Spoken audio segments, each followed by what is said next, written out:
بسم اللہ الرحمن الرحیم الحمد للہ رب العالمین والصلاة والسلام علی اشرف الانبیاء والمرسلین وعلی آلہ واصحابہ اجمعین اما بعد۔ تو ہم لوگ اس دن پڑھ رہے تھے کہ زمین سے نکلنے والی چیزوں میں کیا زکوٰۃ ہے، یعنی زمین سے نکلنے والی چیز جو حب اور ثمر ہے اس کے اندر زکوٰۃ ہے۔ تو حب کے اندر یعنی حبوب کے اندر بتلایا گیا تھا کہ حنطہ اور شعیر ہے، اور ثمر میں بتلایا گیا تھا تمر اور زبیب، یعنی حب اور ثمر میں زکوٰۃ ہے۔ اور حب کے اندر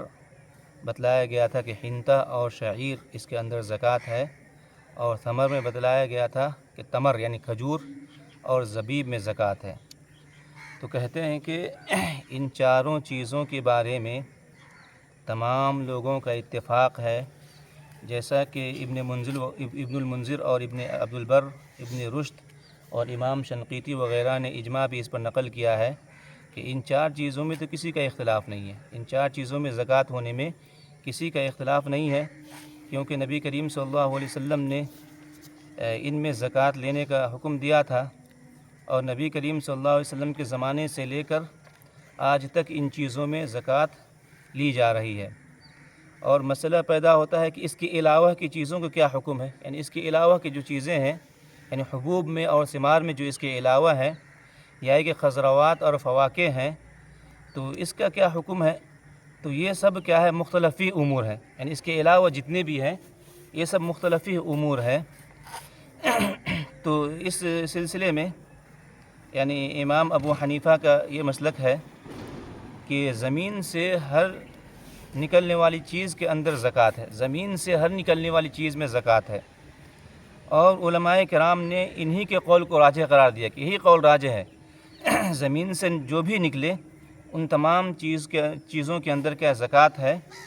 اور یہ عمومات جو ہیں اس سے استدلال کرتے ہیں، جیسا کہ یا ایھا الذین آمنوا انفقوا من طیبات ما کسبتم ومما اخرجنا لکم من الارض، کہتے ہیں کہ یعنی زمین میں جو چیزیں بوئی جاتی ہیں نا، بڑے پیمانے پہ بوئی جاتی ہے، کھیتی کی جاتی ہے، تو اس سے تو فقراء کو فائدہ بھی زیادہ ہوگا، اور زکوٰۃ کی بھی یہی حکمت ہے کہ فقراء کو فائدہ ہو۔ زکوٰۃ کی حکمت بھی یہی ہے کہ مالداروں سے لیا جائے اور فقیروں کو دیا جائے، اور چونکہ اس چیز کی کھیتی بڑے پیمانے پہ ہوتی ہے تو اس سے کیا ہے؟ فقراء کو زیادہ فائدہ بھی ہوگا۔ اس وجہ سے کہتے ہیں کہ زمین سے جو بھی کچھ نکلنے والی ان تمام چیزوں میں زکوٰۃ ہے، یہ امام ابو حنیفہ کا قول ہے۔ اور اس حدیث سے بھی استدلال کرتے ہیں جس حدیث میں کہا گیا ہے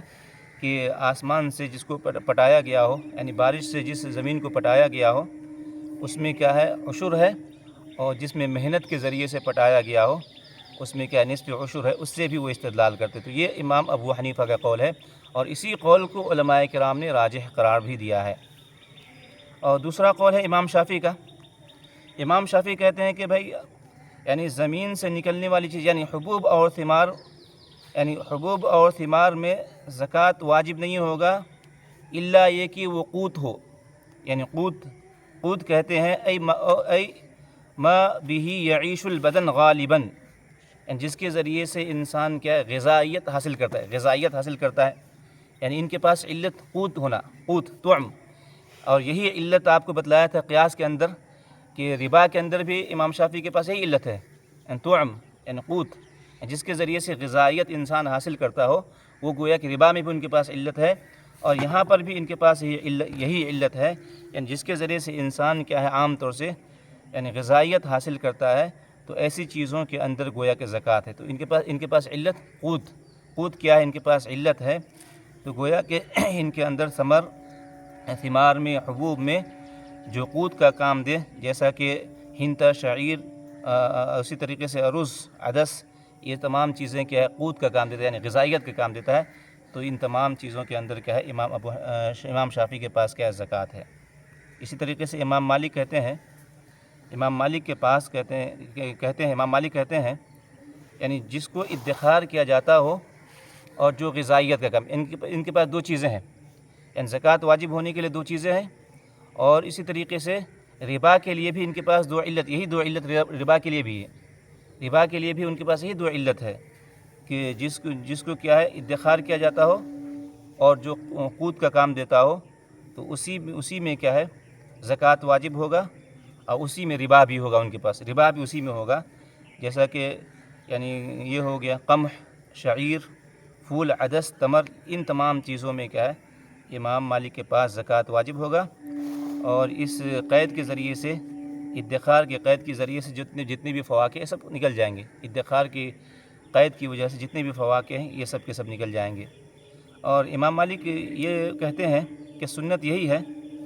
کہ فواکہ کے اندر جیسا کہ رمان ہو، تین، اس میں زکوٰۃ نہیں ہے، یہی سنت ہے نبی کریم صلی اللہ علیہ وسلم سے، یہ سنت ہے، اور اس طریقے سے عمل اہل مدینہ سے بھی وہ استدلال کرتے ہیں، عمل اہل مدینہ یعنی مدینہ والے کے عمل سے بھی استدلال کرتے ہیں کہ جو فواکہ ہیں اس میں زکوٰۃ واجب نہیں ہے۔ اس کے بعد حنابلہ کہتے ہیں کہ زکوٰۃ واجب ہونے کے لیے یعنی یہ ہونا ضروری ہے الا فیما یقال، یعنی جس کو تولا جاتا ہو، کیل، یہی علت ان کے پاس ربا کے اندر بھی ہے، کیل کا ہونا، ربا میں بھی یہی علت، سیم ٹو سیم ربا میں بھی یہی علت ہے تینوں کے پاس کہ تولی جانے والی چیز ہونی چاہیے، اور اسی طریقے سے ادخار کی جانے والی چیز ہونی چاہیے، تبھی جا کر کے حنابلہ کے نزدیک زکوٰۃ واجب ہوگا، اور وہ نبی کریم صلی اللہ علیہ وسلم کے اس قول سے استدلال کرتے ہیں لیس فیما دون خمسۃ اوسق صدقہ، کہ حیث دل علی ما لا یسق من الزرع والثمار لیس مرادن، کہ حیث دل علی ان ما لا یسق من الزرع والثمار لیس مرادن، کہ جو تولی نہیں جاتی ہے جس کو، گویا کہ یہ چیز یہاں پہ مراد ہے ہی نہیں، اس میں زکوٰۃ واجب ہوگا ہی نہیں۔ جبکہ امام احمد کا دوسرا قول بھی ہے، کہتے ہیں کہ صرف چار ہی چیز میں جو کل ذکر کیا گیا تھا، جو چار چیزیں کل ذکر کی گئی تھی کہ الحنطہ والشعیر، یہ دوسرا قول بھی امام احمد کا ہے کہ الحنطہ والشعیر والتمر والزبیب، یہ کیا ہے امام احمد کا ایک دوسرا قول بھی ہے کہ ان چار ہی چیز میں زکوٰۃ واجب ہوگا، اور اس قول کے کہنے والے بہت سارے لوگ ہیں، نقل کرنے والے بہت سارے لوگ ہیں، یعنی بہت سارے لوگوں سے، بہت سارے صحابہ سے کیا یہ قول منقول ہے، جیسا کہ ابن عمر ہو گیا، حسن ہو گیا، شعبی ہو گیا، اسی طریقے سے یعنی بہت سارے صحابہ اور تابعین سے یہ قول کیا ہے مروی ہے۔ اور اسی طریقے سے داؤد الظاہری، یعنی داؤد الظاہری کا کیا قول ہے، تو داؤد الظاہر کا وہی قول ہے جو امام ابو حنیفہ کا ہے، وہ بھی یہی کہتے ہیں کہ زمین سے ہر نکلنے والی چیز کے اندر زکوٰۃ ہے، زمین سے ہر نکلنے والی چیز میں زکوٰۃ ہے، یہ کیا ہے داؤد الظاہری کا قول ہے۔ اور ابن حزم تو کہتے ہیں، ابن حزم کا قول اس مسئلے کے متعلق کہتے ہیں کہ صرف تین ہی چیز میں زکوٰۃ واجب ہے، صرف تین ہی چیز میں، یعنی ایک ثمار میں تمر، ثمار کے اندر تمر، اور حب کے اندر، حبوب کے اندر ہنتا اور شعیر، حبوب کے اندر ہنتا اور شعیر، یعنی وہ بھی ایک حدیث سے استدلال کرتے ہیں، ان کے پاس بھی ایک دلیل ہے، ان کے پاس ایک دلیل ہے جس سے استدلال کرتے ہیں، یعنی ان کے پاس تین ہی چیز میں زکوٰۃ ہے، ابن حزم کے پاس صرف تین ہی چیز میں زکوٰۃ ہے، اور داؤد الظاہری کے پاس سیم ان کا قول اور امام ابو حنیفہ کا قول برابر ہے کہ تمام زمین سے ہر نکلنے والی چیز میں زکوٰۃ ہے۔ اور میں بتلایا تھا کہ راجح قول علماء کرام کیا ہے، یعنی امام ابو حنیفہ کا قول ہی کو راجح قرار دیتے ہیں کہ یہی راجح قول ہے، کیونکہ اس سے فائدہ زیادہ ہے، غریبوں کا فائدہ زیادہ ہے، اور جو زکوٰۃ کا مقصد ہے وہ بھی پورا ہوتا ہے اس سے، کہ زیادہ سے زیادہ لوگوں کو فائدہ ہوگا، کیونکہ زیادہ سے زیادہ لوگ کھیتی کرتے ہیں، زمین سے اگاتے ہیں، بڑے پیمانے پہ اگاتے ہیں، تو اس سے زیادہ فائدہ بھی ہوگا، اور زکوٰۃ کی بھی یہی حکمت ہے۔ تو اس حکمت اور عموم جو ہے، جس عموم سے استدلال کرتے ہیں، ان سب ادلہ کی وجہ سے کہتے ہیں کہ امام ابو حنیفہ کا قول ہی راجح ہے۔ تو اس مسئلے کو یہیں پر ختم کرتے ہیں۔